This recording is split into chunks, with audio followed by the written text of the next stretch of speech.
مسیلمہ کذاب جو تھا نا، اس لیے حضور کے زمانہ میں نبوت کا دعویٰ کیا. اسود امسی نامی نے حضور کے زمانہ میں دعویٰ کیا، اور ایک عورت نے حضور کے دور انور میں نبوت کا دعویٰ کر دیا. مسیلمہ کذاب نے حضور کو خط لکھا. یہ بنو حنیفہ قبیلے کا آدمی تھا، یمامہ کا رہنے والا تھا، اس لیے حضور کو خط لکھا. اور اس خط میں پتہ کیا کہتا ہے کہ حضور آپ یہ لکھ دیں کہ آپ اپنی زندگی کے بعد نبی نہیں ہیں، اپنی زندگی میں نبی ہیں اور آپ کے بعد میں نبی ہوں. کیا آپ ایسا کریں آدھے عرب کے آپ نبی ہیں اور آدھے عرب کا میں نبی ہوں. حضور کے پاس جب وہ خط آیا، حضور نے اس کا جواب لکھا. حضور نے فرمایا کہ آج بھی میں نبی ہوں. میں سارے عرب کا ہی نبی نہیں، میں پوری دنیا کا عرب نبی ہوں. پوری دنیا کا ہی نبی نہیں، میں ساری کائنات کا نبی ہوں. میں آج بھی نبی ہوں، میں کل بھی نبی رہوں گا، اور میں قیامت کے دن بھی نبی ہوں، قیامت کے بعد بھی نبی رہوں گا. میرے حضور نے فرمایا تو کذاب ہے، آج بھی کذاب ہے، کل بھی کذاب ہے، تو جھوٹا ہے، کذاب ہے، لعنتی ہے، دجال ہے. حضور نے خط لکھا. اب خط نا میرے حضور نے صحابہ کی طرف بلند فرمایا. میرے آقا نے فرمایا بھی کون ہے جو کذاب تک پہنچائے گا؟ حضرت حبیب بن زیاد چھاپڑی فروش، اپنے سر میں ٹوکرا رکھ کے نا مدینے کی گلیوں میں کھجوریں بیچنے والا صحابی ہے. غریب آدمی، 10 سے 11 بچوں کا باپ، چھوٹے چھوٹے بچے کھجور کھا رہے تھے بیٹھے نا، اٹھ کے فوراً کھڑے ہو گئے، کہتے ہیں حضور خط میں لے کے جاؤں گا. جب اتنی بات کی نا، وہ منہ سے کھجور کے چبائے ہوئے ذرے صحابہ کے اوپر گرے. ایک صحابی نیچے سے بول کے کہنے لگا بھائی تجھے اتنی جلدی ہے تو کھجور تو پہلے کھا لیتا. کہا کہ کہیں کھجور کھانے کے چکروں میں ڈیوٹی کی تھی اور کی نہیں جاتی. کہتے ہیں میں خود جانا چاہتا ہوں، ڈیوٹی میں اپنی لگوانا چاہتا ہوں، اس لیے میں نے کھجور بھی کھانا مکمل نہیں کی. میں نے اٹھ کے حضور کو بتایا کہ حضور میں جاؤں گا. میرے حضور نے خط دیا حضرت حبیب بن زیاد رضی اللہ تعالیٰ عنہ، جاؤ اس مسیلمہ کذاب دجال کو دے کے آؤ، اس کو بتاؤ کہ ہمارا رسول آج بھی رسول ہے، کل بھی رسول ہے، قیامت بھی رسول ہے. حضرت حبیب بن زیاد بتاؤ یا رسول کا قاصد ہے، کیسی شان، کیسی ٹھاٹ اور بات سے جا، پتلا سا جسم ہے، کمزور جسم ہے، غریبی کے آثار ہے، بڑے خاندان کی کفالت ہے آپ کے ساتھ. آپ نے خط لے کے نا بیوی سے ملاقات نہیں کی، جا کے بچوں سے بھی پیار کوئی نہیں کیا، جا کے ملاقات ہی کر لوں، پتہ نہیں میں نے واپس آنا بھی ہے کہ نہیں آنا. وہ دجال تھا، وہ کذاب تھا، وہ جھوٹا تھا، وہ تو مار دیتا تھا لوگوں نا. وہ حضور کے دربار سے سیدھا نکلے مسیلمہ کذاب کی طرف، بچوں کو دیکھنے بھی نہیں گئے، بیوی سے ملاقات بھی نہیں کرنے گئے، آخری وصیت بھی کوئی نہ کی. مسیلمہ کذاب کے پاس پہنچے، جب اس کے ہاں گئے نا، آپ کے ہاتھ میں ایک دلہ تھا ڈنڈا، اور جا کے جناب مسیلمہ کذاب کے دربار میں کیوں کر کے مارا تو وہ زلزلہ تاری اتنا روب اور دبدبا. مسیلمہ نے پوچھا کون آیا؟ کہا جی سمجھ میں نہیں آتی، بندہ تو پتلا لگتا ہے، کمزور لگتا ہے، غریبی کے آثار ہے، پر جرم بڑی رکھتا ہے، کہا کہ سامنے لاؤ. مسیلمہ کذاب نے جب دیکھا پوچھا کون ہو؟ درہ مار کے کہنے لگے محمد عربی کا غلام آیا، محمد عربی کا غلام آیا. اور خط لے کے آئے ہوں، جب تو نے حضور کو خط بھیجا تھا مجھے جواب دے کے بھیجا گیا. کہا وہ مسیلمہ کذاب اپنے اندر بڑا خوش تھا کہ خط کا جواب آیا تو اچھا ہی آیا ہوگا. اسی دربار میں کھڑے کھڑے کہنے لگا چلو پڑھ کے سناؤ کیا خط ہے.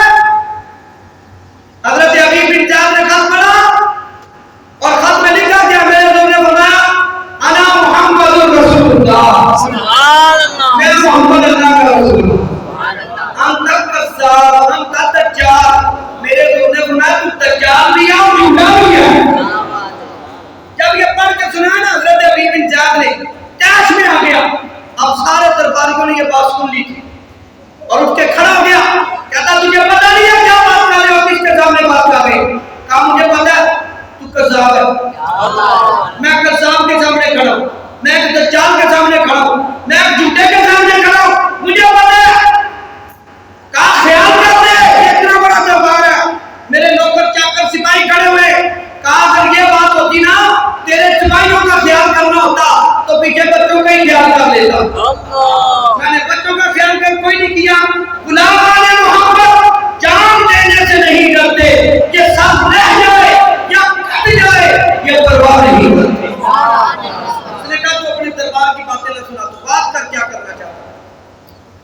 نہ سوال کیا تو حضرت ابی بن جعفر کو کہنے لگا اتشہد ان محمد رسول اللہ، کیا تو گواہی دیتا ہے کہ محمد اللہ کے رسول ہے؟ حضرت ابی بن جعفر نے سینہ تان کے کہا ہاں میں گواہی دیتا ہوں محمد اللہ کے رسول ہے۔ دوسرا سوال کہنے لگا اتشہد انی رسول اللہ، کیا تو گواہی دیتا ہے کہ میں بھی اللہ کا رسول ہوں؟ توجہ یار، کمال کر دی حضرت ابی بن جعفر نے۔ آپ فرماتے ہیں مجھے سنا نہیں ہے، کیا فرمانے مجھے سنا نہیں ہے۔ اب دوسری بات سنو، اس نے پھر کہا اتشہد ان محمد رسول اللہ، کیا تو گواہی دیتا ہے کہ محمد اللہ کے رسول ہے؟ کہا ہاں میں گواہی دیتا ہوں محمد اللہ کے رسول ہے۔ پھر اس نے کہا اتشہد انی رسول اللہ، سنا نہیں ہے۔ نے کہا عجیب بات ہے، ایک ہی جگہ پہ کھڑے ہو، ایک ہی جگہ پہ میں بیٹھا ہوں، یہاں سے ایک بات تمہیں سنتی ہے دوسری سنتی نہیں۔ اب سنو حضرت ابی بن جعفر کیا کہتے ہیں، کہتے ہیں یہ کان ہم نے رکھے اس لیے ہیں کہ محمد عربی کی شان سنتے ہیں۔ ہر بندہ ٹھیک نہیں ہے بات کرنے والا، اور ہر بندے کی بات سن کے ہم پیچھے چل پڑتے ہیں جنہیں نئی گلی ہونے لڑکر چلی، یہ مزاج چھوڑ دو۔ ہر بندہ ٹھیک نہیں ہوتا، ٹھیک وہی ہے جو محمد رسول کی بات کرنے والا۔ لوگ کہتے ہیں یا رسول اللہ کہنا شرک ہے، ہم تو ان کے پیچھے بھی چل پڑتے ہو، کوئی نہیں یار نماز ہی پڑھ لیں۔ کیوں جاتے بھائی؟ یا رسول اللہ کہنا شرک ہو گیا، یہ محمد رسول کی بات نہیں ہے کہ کوئی بندہ کہے کہ یا رسول اللہ کہنا شرک ہے۔ محمد رسول یہ ہے کہ وہ یا رسول اللہ کا نعرہ یہاں بھی کہہ رہا ہے، قبر میں بھی لگائے گا اور حشر میں بھی لگاتا ہے۔ حضرت ابی بن جعفر نے اس کو للکار کے کہا بات ہمارے کان وہی سنیں گے جس بات میں محمد رسول کی تاثیر ہوگی۔ محمد رسول کے علاوہ ہم بات نہیں سنتے، اور غلامی رسول کا تقاضا بھی یہی ہے۔ آپ نفس خیرے کی بات سننے کے لیے نہ چل پڑا کریں، ہر بندے کی بات سن کے اس کے پیچھے نہ نکل پڑا کریں، بات اسی کی سنیں جو محمد رسول کی بات کرتا ہو، جو میرے رسول کی شان بیان کرتا ہو۔ ہم ہر نفس خیرے کی بات نہیں سنیں گے، ہم محب رسول کی بات سنیں گے اور محمد رسول والی بات سنیں گے انشاءاللہ۔ تیش آ گیا جب حضرت ابی بن جعفر نے یہ جواب دیے، اٹھ کے کھڑا ہو، چہرہ اس کا کوئلے کی طرح کالا، اللہ لال پیلا ہو گیا جی۔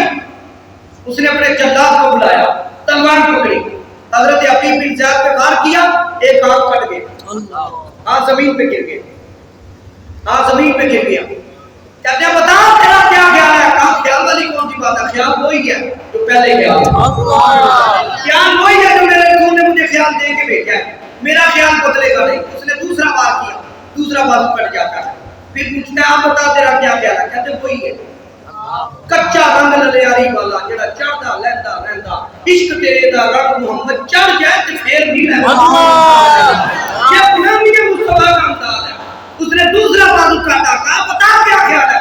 کہا خیال والی بات نہ پوچھ، خیال میرا محمد عربی بھی لگا ہوا ہے، میں اپنے مصطفیٰ کی زیارت کر رہا ہوں۔ اس نے آپ کے پاؤں کو کاٹا، پھر دوسرے پاؤں کو کاٹا، ہاتھ بھی کٹ گئے، پاؤں بھی کٹ گئے، گھٹنے سے اوپر سے آپ کی ٹانگ کو آپ کے دھڑ تک کاٹا گیا، اب آپ کا دھڑ رہ گیا، جسم کٹا ہوا ہے۔ وہ خیال پوچھتا ہے، کہتا خیال تو محمد عربی کا ہی ہے، میرے حضور کا خیال ہے۔ یہ کیسا عشق ہے؟ عشق تیرے صدقے جلنے سے چھٹے سستے، جو آگ بجھا دے گی وہ آگ لگائے۔ ہم دل جلے ہیں کس کے، ہم فتنوں کے پر کالے، کیوں پھونک دوں ایک اف سے، کیا آگ لگائی ہے؟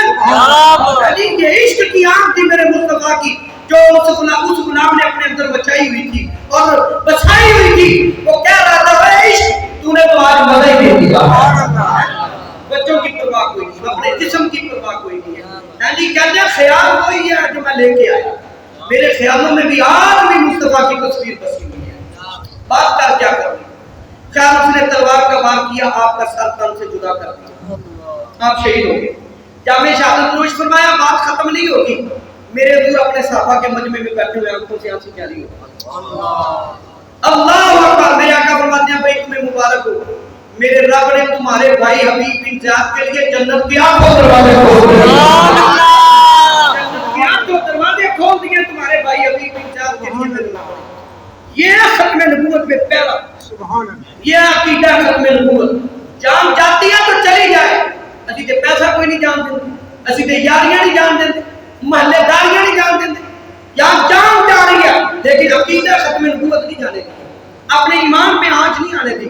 یہاں لکھا ہے بزرگوں نے کہ اگر یہ صحابی رسول اپنی جان بچانے کے لیے وقتی طور پہ اس کو مان کے چلا بھی جاتا اب اس کے ایمان میں کوئی فرق نہیں آنا تھا, لیکن میرے رب نے وہ مرتبہ عطا فرمایا جو اس وقت نہیں مل جاتا اگر یہ مان کے چلا جاتا, جو آج میرے رب نے کو عطا فرمایا. یہ عقیدہ ہے, یہ محبت ہے, یہ غلامی ہے. غلامی اس چیز کا نام ہے